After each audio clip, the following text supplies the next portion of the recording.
Hey, welcome everybody to our midweek update at Hope for Our Times. And listen, we have a special one for you today.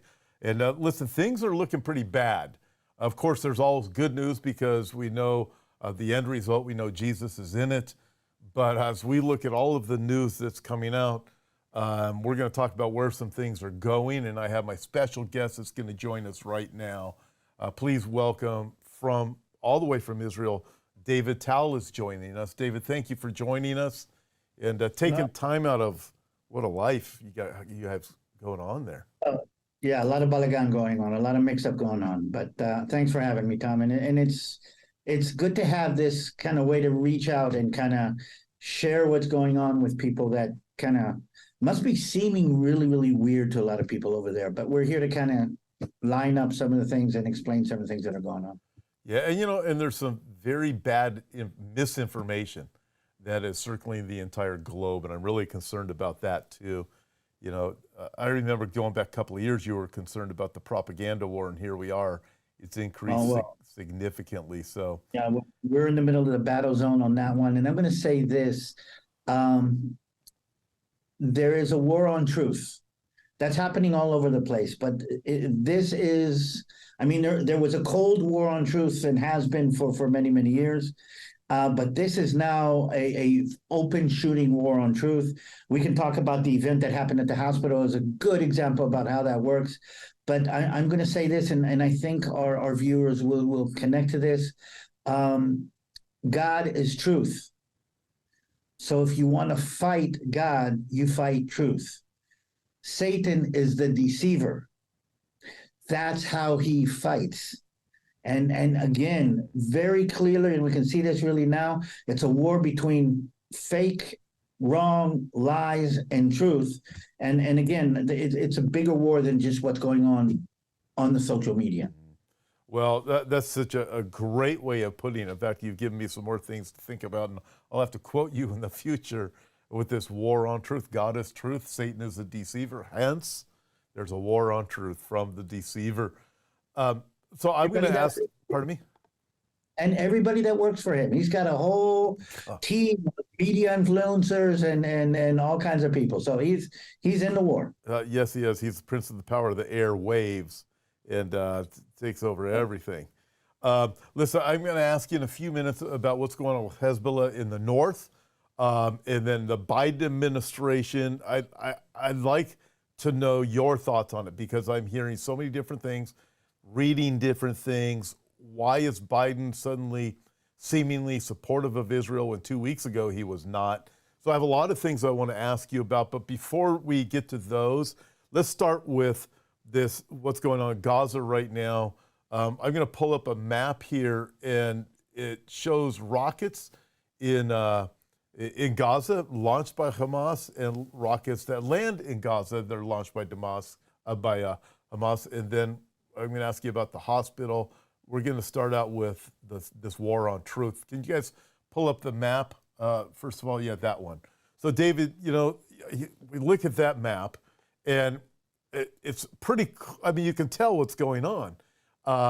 Can you explain what everybody is looking at for those who have never been familiar with something like this? So you're looking at the Gaza Strip, like we said, 25 miles long, about between 10 and 12 miles wide. The red dots that you are seeing are where they fire the rockets from, meaning a basement, a hole in the ground, the side of a building, and the rockets are fired from those red dots toward Israel. The blue dots that you see are not Israeli rockets that were fired back in retaliation. Those are Hamas and Jihad rockets that take off on the Gaza Strip and don't make it out for all kinds of mechanical functioning problems. And we need to talk about one of them that happened actually last night and basically land on top of the population in Gaza on their heads. Israel kind of figures that about between 25 and 35% of the rockets that they fire at us land inside the Gaza Strip. That's a lot. Which also, I see this report by the UN. It's showing up all over social media, and it shows Israeli deaths over the decades versus Palestinian deaths over the decades. And what, I've tried to explain to people, the reality of it is Hamas uses human beings as shields. They launch rockets from schools. They launch rockets from wherever people are. And you just saw, everybody, you just saw the picture of the rockets launched within Gaza and landing Gaza. So the deaths by Hamas alone are enormous. And that never gets reported on the news. Those are blamed on Israel. Something else, David, that I think a lot of people don't know is that Hamas is the head of the health ministry out of Gaza. So whatever is reported is going to be reported by Hamas. Well, what are they going to say? Yeah. So the event at the hospital is going to be a good illustration. But I want to touch something that you just now touched that as an Israeli turns my stomach. Okay, this is a war, and in a war you want to win. And to win, you don't try to be nice to the enemy. Okay? And if you ask me as either a father defending my family or a soldier defending my country, if I am attacked, I will retaliate with as much force as I can, not in order to get back at the attacker, but in order to make sure that this never happens again. Okay, so the idea is Israel is not retaliating for what the Hamas did. Israel, and this is really, really important that people start understanding. We're not getting them back. This is not a revenge. This is us making sure this never happens again. And there's a huge difference between those two, which means if I am being attacked and somebody is shooting out of a window and shooting with me at an AK-47, which is a rifle, nobody in his right mind says that I should only return fire with an AK-47. If I have a tank gun that I can return fire with, it makes sense to return fire with a bigger gun. The moral equivalency, so they killed 3 people and we want you only to kill 3 people. That is not logical. And look at what happened. Go to World War II. Okay, go to World War II. America is bombing the hell out of Dresden and Hamburg and all of Germany. And was somebody in the United States saying, oh, wait a minute, no Americans have died, so why are you killing Germans? Okay, where is this moral equivalency that we're being held to?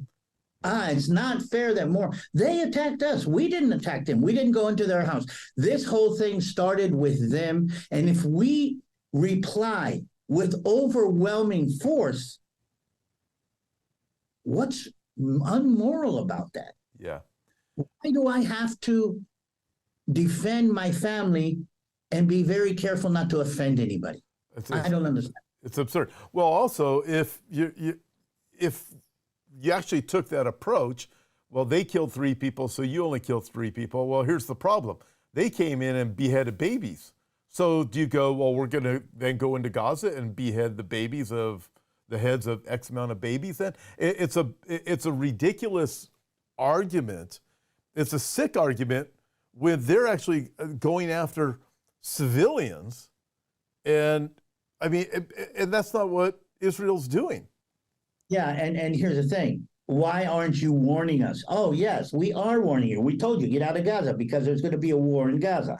Okay, Gaza is by international law, by the way, and Israel is very careful to follow international law. I don't know if you know, but there's legal teams making sure that everything that we do is legally acceptable. But okay, why aren't you warning us? Yes, we're warning you, but why didn't they warn us? And why isn't not anybody saying anything about the warning? So again, there's this unmoral equivalency that is being made between Israel. And again, it's part of this falsehood and truth war that is going on. That again, and I'd love to bring up the story of the hospital because it's such a good example of what exactly happened. Let's do that.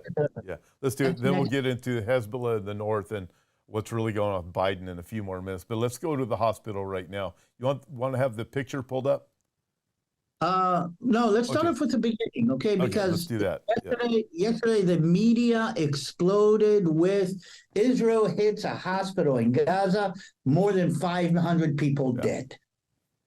And you actually see a video of an explosion in Gaza, and they're showing all of the dead, and the Arab world goes crazy. The British government goes crazy. Everybody, the Canadians, why are you doing this and this and this and this?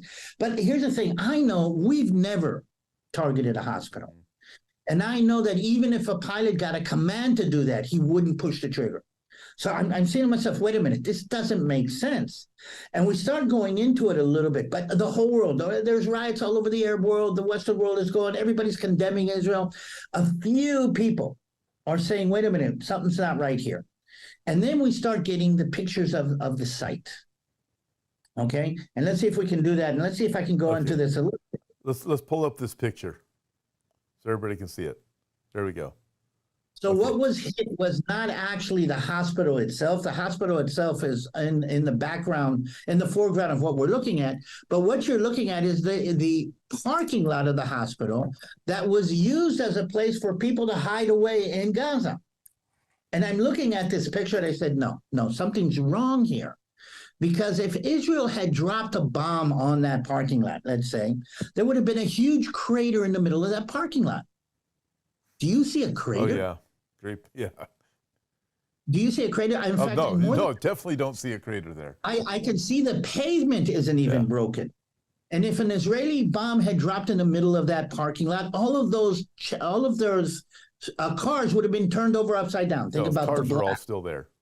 The cars are still there. Some of them are burned, but some of them are not. And even some of the cars that are within 6 feet, 7 feet of the middle of the blast are not there.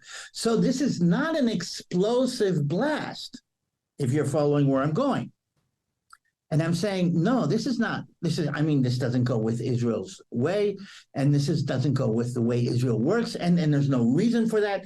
And slowly, we start understanding that Al Jazeera published a film in the backdrop where you can see rockets coming up from Gaza, and one of the rockets rising, exploding in midair, falling back and creating explosion inside Gaza. That was one of those blue dots that we just now saw. Huh. We actually have footage of the film, of the rocket.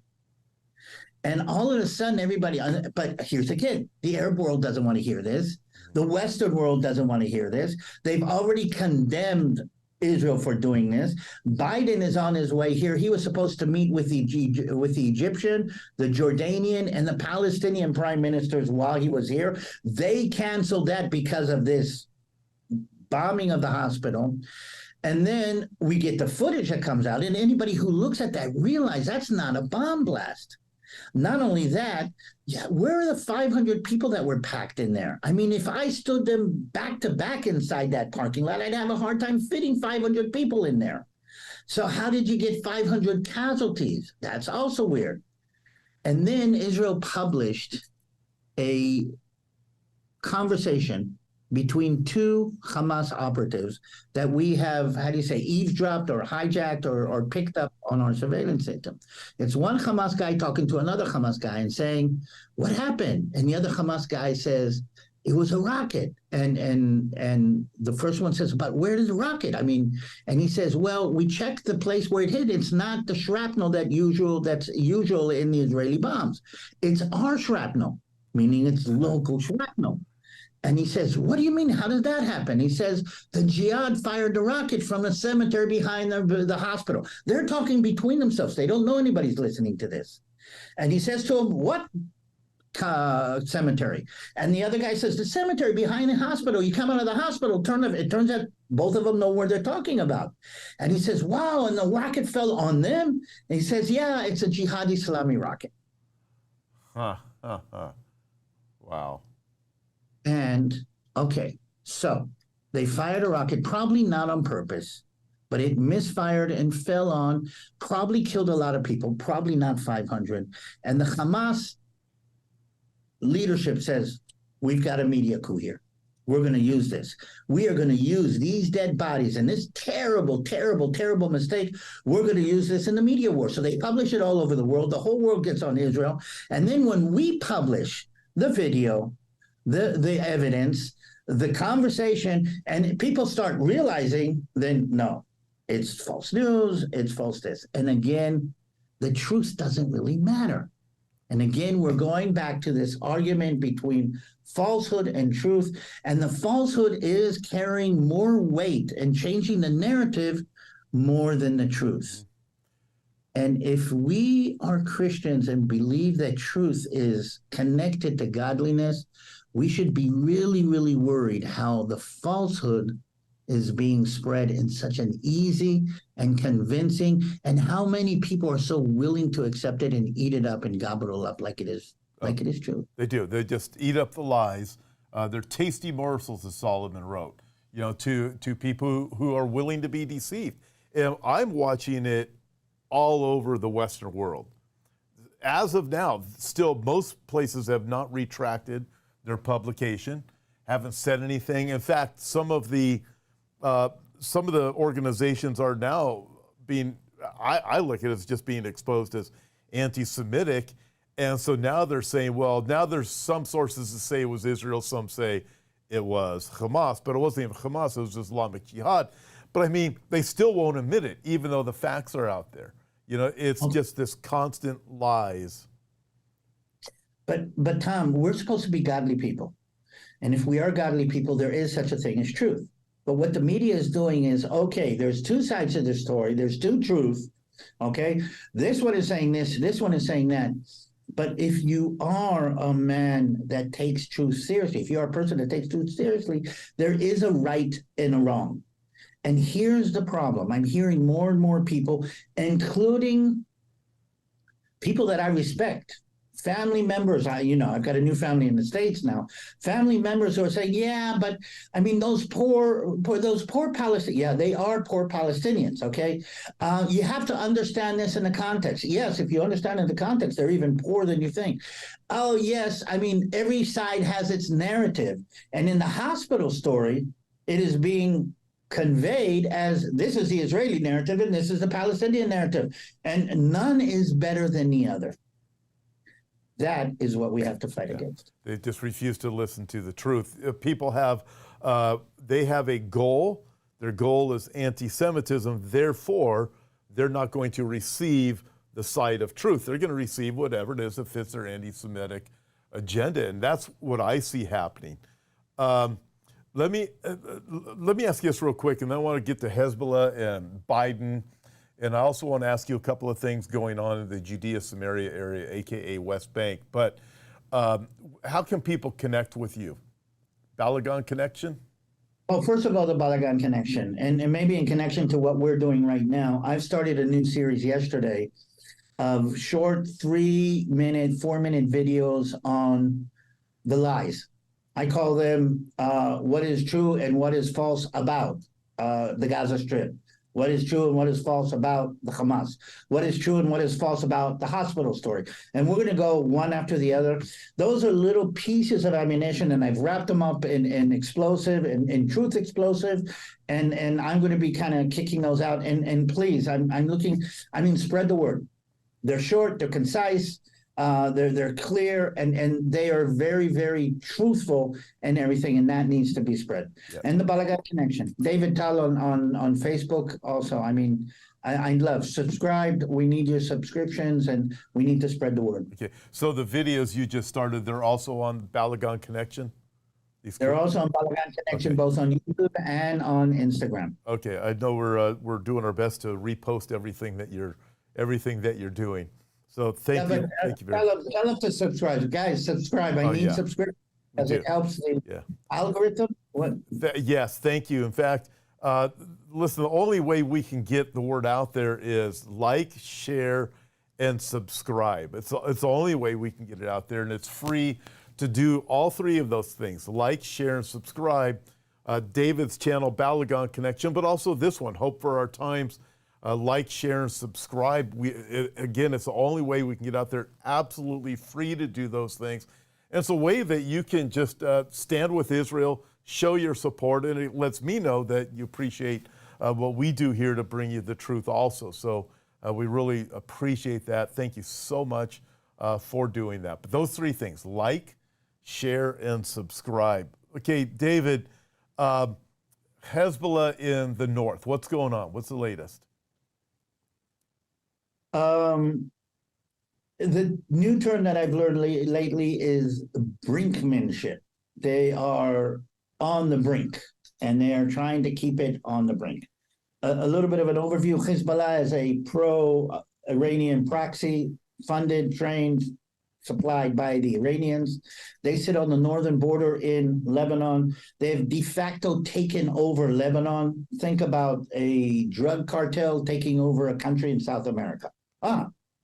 Happened. Okay. But basically they're actually running the country, and they are being used as leverage for the Iranians whenever they want to turn up the fire with Israel, whenever they want to turn up the fire in Syria. Okay, that's their base of operations. Now, they are saying that they cannot sit by and watch what's happening in Gaza, which we didn't start. They started, without getting into. Israel is worried, and we can go into that if you want to, about opening up another front in the north. And we kind of have a lot of respect for the Hezbollah. I mean, not the good kind of respect, the bad kind of respect.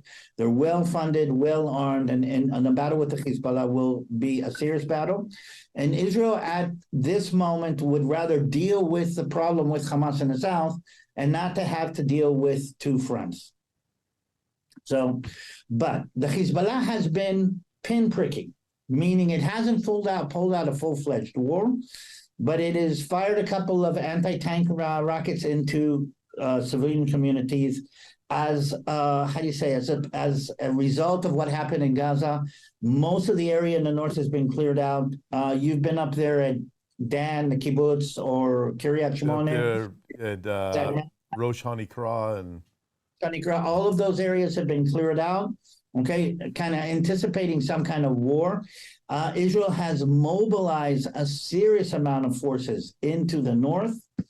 And right now they're pinpricking, they're wanting to see, they want to say we're doing something, but Lebanon is so wretched, so devastated already. I mean, think about, the problem that they're kind of weary of kind of taking Lebanon, and Israel has threatened that if you get into this war, then we will send Lebanon back to the Iron Age, to the Stone Age, actually, they said. Okay, so it will be a full-out fledged war. And maybe this connects to the fact that your prime minister is here. Okay, your president is here. El Presidente. Yeah. Your president, your BBB.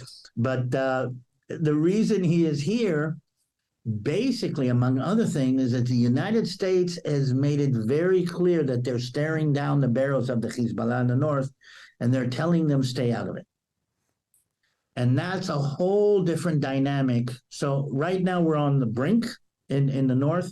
Something could happen that would blow it up, and we will be in a war with the Hezbollah, which might spread to a wider war with Iran, okay, which might be part of a bigger wide confrontation. And I think that's why your president rushed over here as quickly as possible. At least in words and rhetoric, showed a lot of support for Israel. I mean, we'd all vote for him tomorrow. I mean, the Israelis, okay, but showed a lot of support for Israel. But I think there's a little bit more going on than just President Biden hugging Prime Minister Benjamin Netanyahu. There's more than huggy, kissy going on. I'm very concerned about what I see happening, because 2 or 3 days before this whole attack happened from Hamas, Biden was anything but friendly with Israel. He's never been friendly with Israel, at least not since he's been president. You look back at the Obama days, and I started looking at things going, I don't know. I just think they're up to something. I watched Caroline Glick the other day, and she had a take on it that was not good. It was basically, what she said is that with what the Biden administration is doing is attempting to force strong-arm Israel into giving aid to the Palestinians, which is actually Hamas, if Israel wants to get any more ammunition that it needs.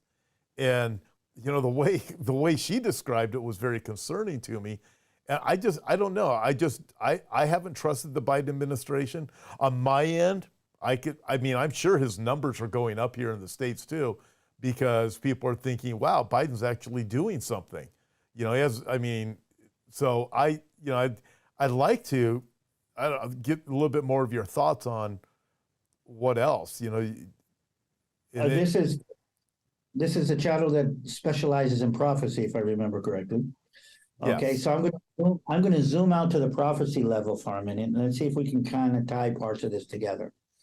The United States of America is dealing with a major strongman event in Ukraine, as in Russia strongmanning and kind of showing and how do you say, radiating his power. And on the verge of a clash in Europe. Now, Western doctrine has always said that the United States of America can deal with two major wars, think about the war in the Pacific and the war in Germany in World War II, okay? Two major conflicts, but they can't deal with three. So here's the thing. You've already got Ukraine blowing up all over the world, okay? The story with Hamas has the potential, because it's not only about Hamas and Israel. Okay, they didn't do this by mistake. There was a growing confrontation. There was a growing community or a growing deal that was being tied together between Israel, Saudi Arabia, some of the other Gulf states, and that was supposed to offset the Iranian power. Saudi Arabia is worried about Iran, so they were willing to reach some kind of an agreement. And in that agreement, the Palestinian story would have been put on the back burner, okay? Because the only diplomatic leverage that the Palestinians have is you will not connect to the rest of the Arab world, the rest of the neighborhood, as long as we're not taken care of. And what MBS, Mohammed bin Salman from Saudi Arabia said, he said, I have an interest in reaching an agreement with Israel, and through Israel with the United States. I am already agreeing to put the Palestinians on the back burner, and that's why they lit the torch. Now, don't get me wrong, they've been planning this for years, okay? But that's why they lit it today. And theoretically, this can blow up into a bigger confrontation between Iran and the West inside the Middle East. That's conflict number two. And just imagine if our good friend, the Chinese, decide, oh, if America is mixed in with this here and this here, this is a good time to grab Taiwan. And there's a lot of speculation that now's a really good time for China to go ahead and take Taiwan. So when you start looking at it from that perspective, when I think of Iran, you know, they're getting ready to receive $6 billion from the U.S. Some people are saying now Qatar's involved. Qatar, there's another terrorist state there. So I'm looking at this going, so they're going to help Blinken and Biden negotiate with Iran over the $6 billion. Maybe Iran won't get it unless they play nice.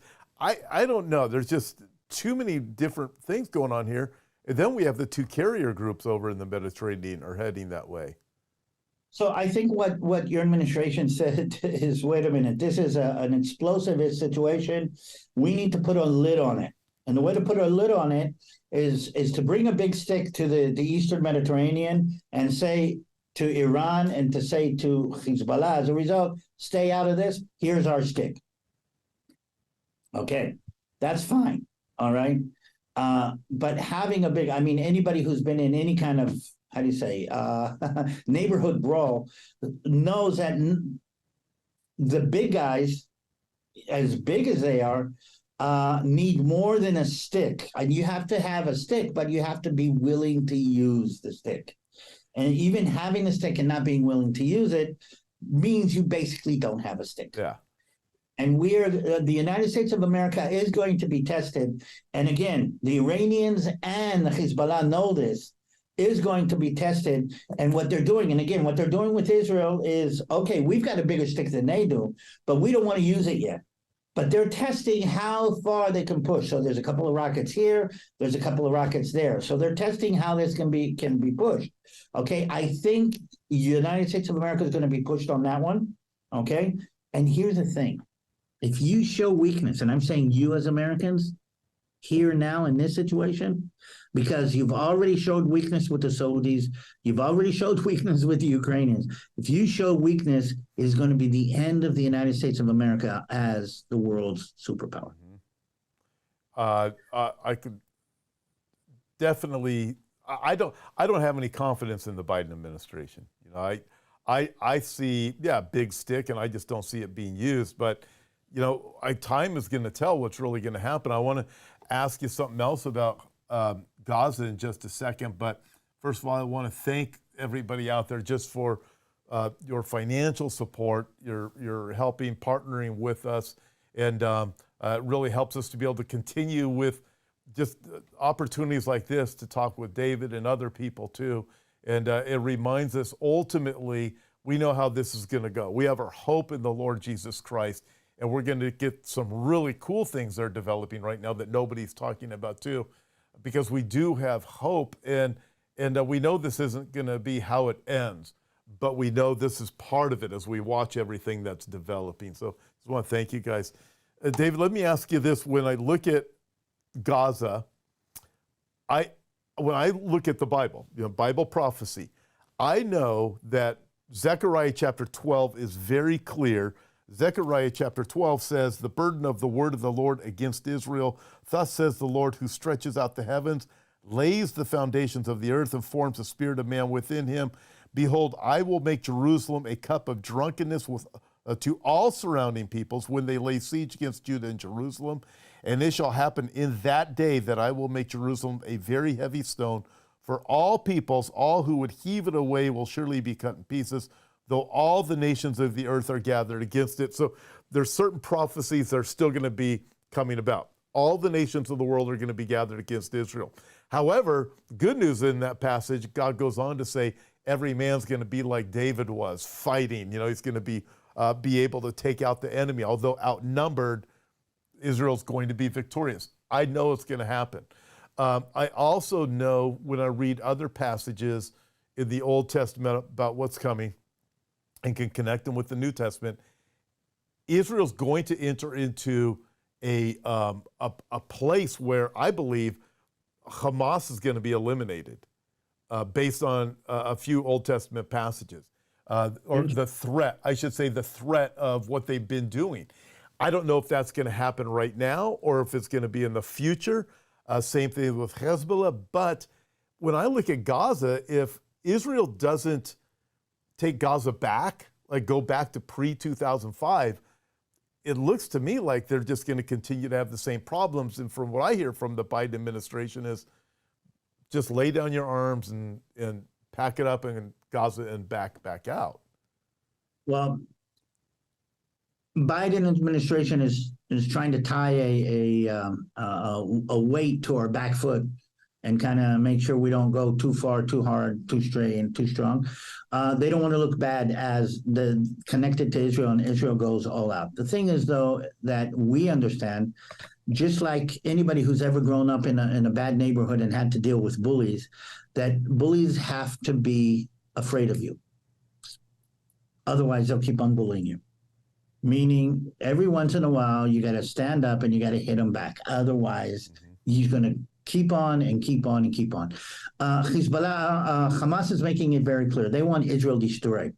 By the way, but when they talk about the occupied territories, they're not talking about Gaza. Gaza hasn't been occupied.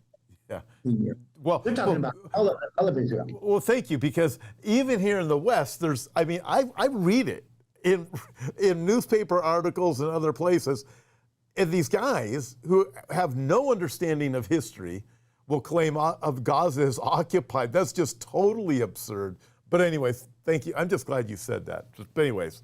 Unless all of Israel's occupied, and that's a whole different story. And that is what they claim, right? Exactly. Yeah. So when they say occupied territory, they're not talking about Gaza. They're talking about Modi'in. That's where I live. Where you live, yeah. Okay, that's the idea. Jerusalem. But Jerusalem. I mean, they Yeah. believe that that is their holy, that is their inheritance. And then again, if we want to go back that far, we all know whose inheritance this is. But again, the lies are being kind of perpetrated, and Israel has to reach a point where, not that the Gaza, we don't want to kill Palestinians. We don't have a problem with the Palestinians. Okay, we have a problem with a mindset, a regime, a mentality, how do you say, a craziness that has perpetrated a culture that is turning the whole Gaza story into a base to attack Israel. One of the things I'm going to use is okay, the United States of America fought a war against Imperial Japan. Okay, and you know that during that time, Japan was a completely different country than what we know of Japan today. The Japanese people are not a bad people.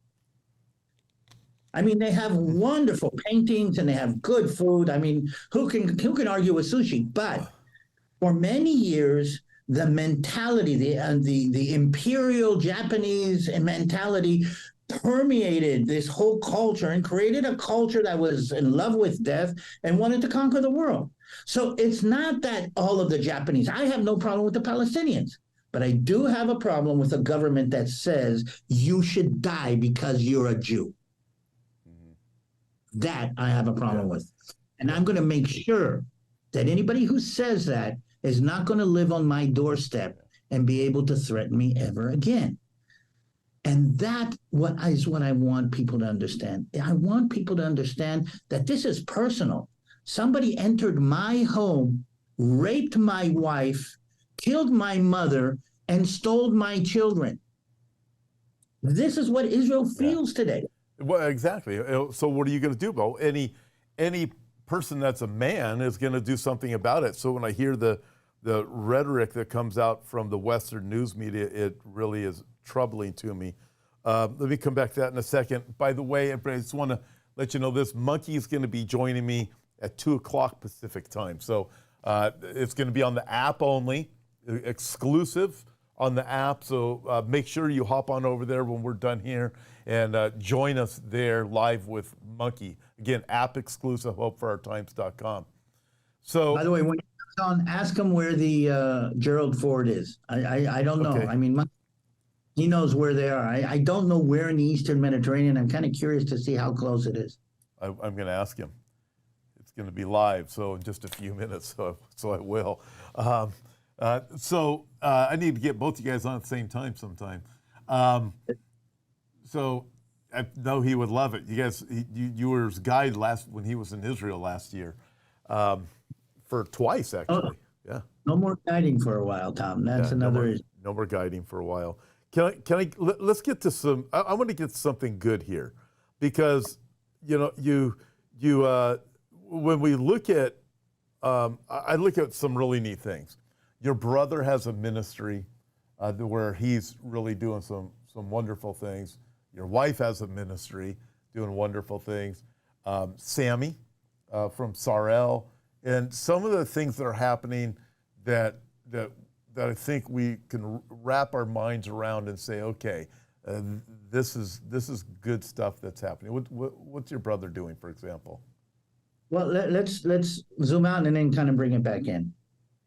It is heartwarming to see how the people of Israel have come together in this time of need. I mean, you go into a supermarket and there's people with carts waiting outside the supermarket because everybody who goes to buy groceries gives something for the soldiers or for the other people who need it. There's an amazing love. Organizations and people are coming together. And before I go into my brother's ministry and Sammy, I want to stress something for Christians. Israel has been smacked, hurt, humiliated because we are Jewish. Bless you. We have a history of persecution. Now is the time for Christians to show their support for Israel because they're Christians. This is the time where the impact of Christians on my people is more than ever before. And I think this is something that